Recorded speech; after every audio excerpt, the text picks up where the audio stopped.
Like the next thing is idea. When we are talking about the classroom setting, you don't just come to the classroom to tell them, just give them information. There has to be a mutual, it's called inclusive classroom learning. There has to be a mutual exchange, give and take. You're giving information, you're receiving information from the children. Because the truth is, most of the things you want to teach the children, they have a knowledge of it. I've supervised a class one time where the children were even things they were saying, like they were up to date, they knew the trending news, and they were telling the teacher things me I did not even know. So communication has to be, you're telling them what you came to tell them, but you have to be open to also take information from them. Also, exchange of ideas. This is what it is, this is what it is, what I'm trying to tell you. Try to hear from them too. What do you think? Do you get? That's why a classroom setting should be. That's why it's effective communication in the classroom. If these ingredients are missing, there's no effective communication.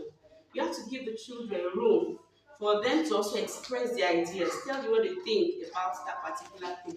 Then, thought is close to ideas, but allow them to explore their minds, relate it to what they know about that particular thing. Then, in a concise, just like the person you sent to buy you something, I believe you were not concise, or there was a problem in the transfer of information.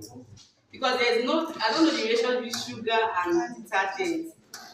So most times when you talk to children, you have to be specific. If it is Someone this else sent thing, him be for the concise, be charger. clear. If they get the message, they've gotten it. But when you're saying so many things at the same time and jamming them, they will not understand what you're saying. So clear, concise, and respectful manner. This one is very important. It's just like the icing on the cake. You might have all these ingredients in your communication, but the manner in which you transfer that information can either break everything or build it up for you. For example, there are cases where, like as a teacher, if you're not respectful, you don't as you don't apply courtesy when talking to your children, they'll give you the same energy back. Do you agree? They say respect is reciprocal, right? Yes. The way you talk to people is the way they will talk back at you. Even though they are younger, they are children. There are cases where you see a teacher telling a child, stand up, and they will give you one body attitude like that. Yes, so there might be other factors. But I tell you, one of the reasons I've seen a colleague of mine who does not know how to talk to children, like no courtesy, you see them give you the same energy back. They might not talk back to you like that, but there will always be this ahead. It happens now. Let's take for example, you have someone who helps you at home, or maybe a worker, someone works for you, and you're telling the person, maybe now you came, you want to tell the person something, and you first of all you off the person by talking to them anyhow. Do you understand? At the end of the day, the person might not get what you want to say, even though you, as the two of you talked and you were clear, but the mood is already off.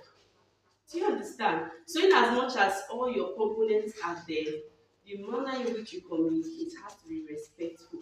In that case, the communication is complete. Because we were told, one of our lecturers here once said, the essence of you going to the classroom is to impart knowledge. So, when you teach and the children don't get it and you leave the classroom, you've not done anything, right? That's what we are taught, isn't it? And that's what it is. So we as teachers, we need to make sure that you don't go to the classroom. Make sure that you get your elements ready. Whichever means you want to pass your message, let this ingredient not be part of it. So let me write the definition, then quickly, because of time, we just talk about the rules. Just one or two rules and we are done. And I'm sure you already know the rules, isn't it? Don't you know the rules? An effective communication can have in a classroom setting. What are the importance? Or you think when I write the definition, just think, you tell me after now.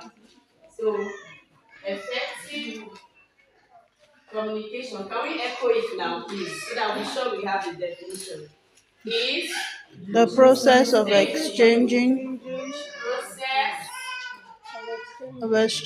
information exchanging, okay, information, information, ideas thoughts.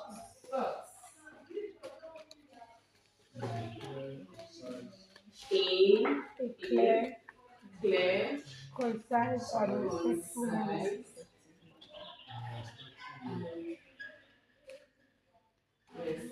respect,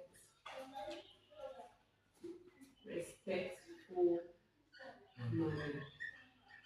Please, before we continue, do we understand this?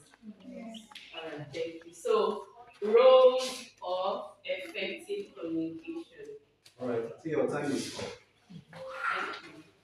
Thank you. So, Thank you very much. feedback Any from the questions? members of the